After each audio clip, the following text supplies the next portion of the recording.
अगर आप अभी भी स्कूल या फिर कॉलेज में हो, आपको एक चीज बहुत अच्छे से पता होगी। अराउंड 10 साल पहले एक ट्रेंड शुरू हुआ था। Taking notes became compulsory and you had no choice even if this method didn't work for you. तो हम सेफली बोल सकते हैं कि we were actually forced to take notes.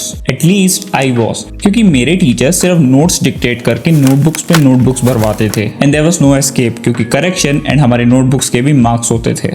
लेकिन अगर ये मेथड इतना ही इफेक्टिव था, हम सबके मार्क्स तो इंक्रीज हो जाने चाहिए थे। And for majority of us ऐसा कुछ भी नहीं हुआ।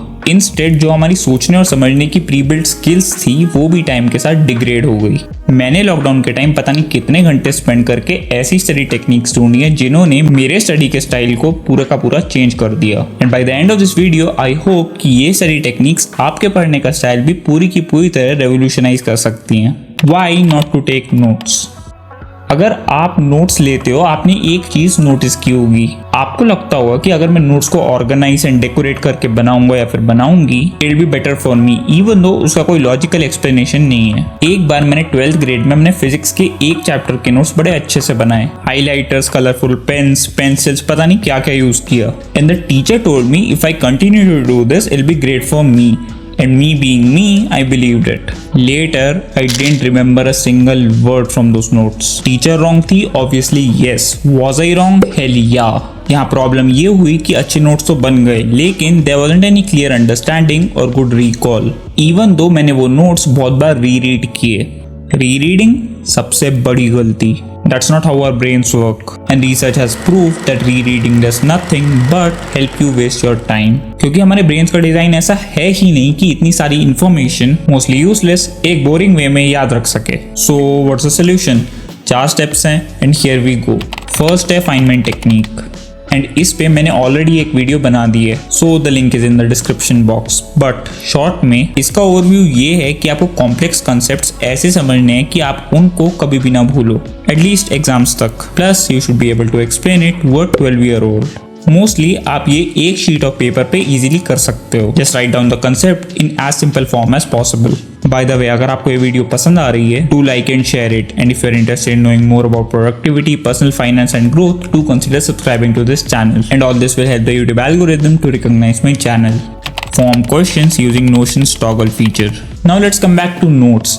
जब भी हमें पढ़ना होता है and if you are using notes, आप सोचते हो कि मैंने इसे 5 बार तो ऑलरेडी रीड कर लिया है, तो मेरे को फिर से क्यों करना? It's boring and repetitive and I know it all. This is called Dunning-Kruger effect. In simple terms, आपको बहुत चीजें आती नहीं है, but you are overestimating yourself by the number of times you have read the notes. And as I said, research has proved it that taking notes and studying from it is the worst thing you could be doing to yourself.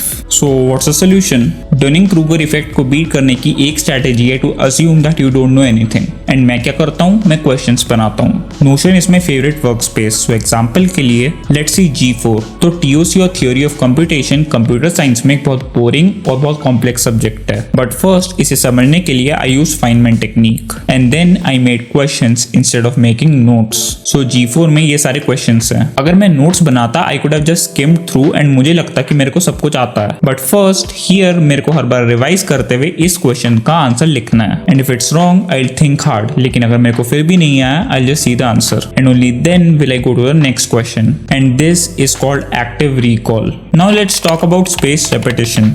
लेकिन how many times should you do it? Obviously once is not enough. So I revise on specific days and उन days को decide करने के लिए I use Fibonacci series 1, 1, 2, 3, 5, 8, 13, 21 and so on. Then 1 day from today, 2 days from today and so on.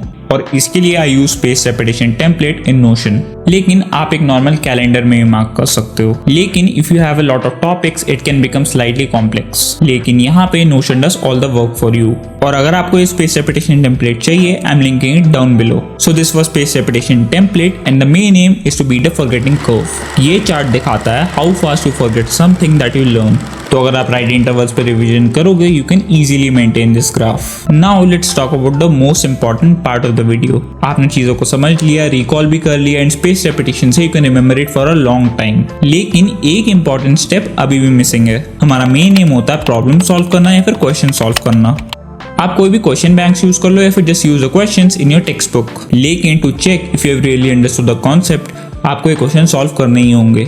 And again, you can apply Feynman, active recall and spaced repetitions to questions if you find them hard. So that's it for this video, and I hope all this helps you at least in some way.